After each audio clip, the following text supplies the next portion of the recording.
Alyson Warhurst, founder and CEO of Maplecroft. Alyson, where do you see the key political risks in the world in 2014?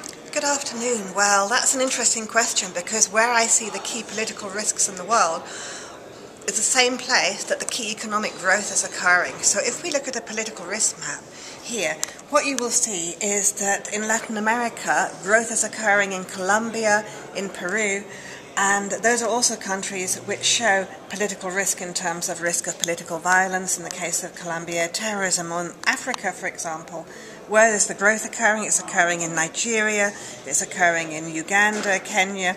I see increased political risk in Nigeria, Tanzania, Mozambique. The same for the Middle East, unfortunately. Great growth in Turkey, but there's risk. Same in India, same in China, Vietnam, Indonesia, South Korea even, and the Philippines. In your presentation here at the March conference days, you were quite optimistic and positive about China. Could you please elaborate why?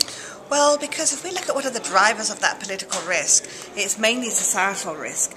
And if we look at the case of China, what we see is that China is reforming every single day.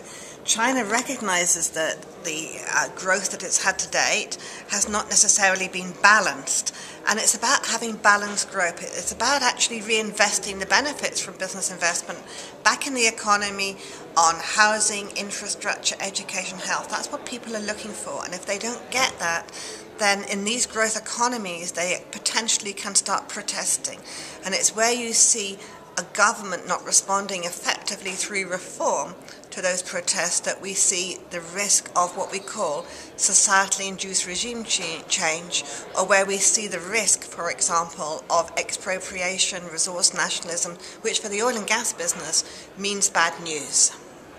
Thank you very much. And last but not least, how do you assess risk at Maplecroft? Now, the world is huge. Do we travel all countries, or do you have a big team globally? How does it work? We have a big team and people who have traveled all over the world, and they have excellent expertise, whether it's legal, whether it's social science, political expertise. But actually what we do is we analyze a range of different data sources, and we get to understand, for example, in the human rights and societal risk area, we analyze 30 different categories of risk, looking at human security, understanding to what extent it's a state actor or non-state actor that's the perpetrator, to what extent they're acting with impunity, how grave it is, how prevalent.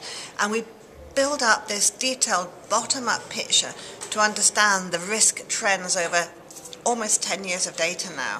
If we're looking at legal and regulatory environment, we'll look at regulatory burdens over time, the costs, we'll look at rule of law, we'll look at judicial independence, judicial effectiveness. So it's about actually the detail and then understanding which are the leading indicators. In the case of political risk, we look at this map, the leading indicators of political risk are societal risk.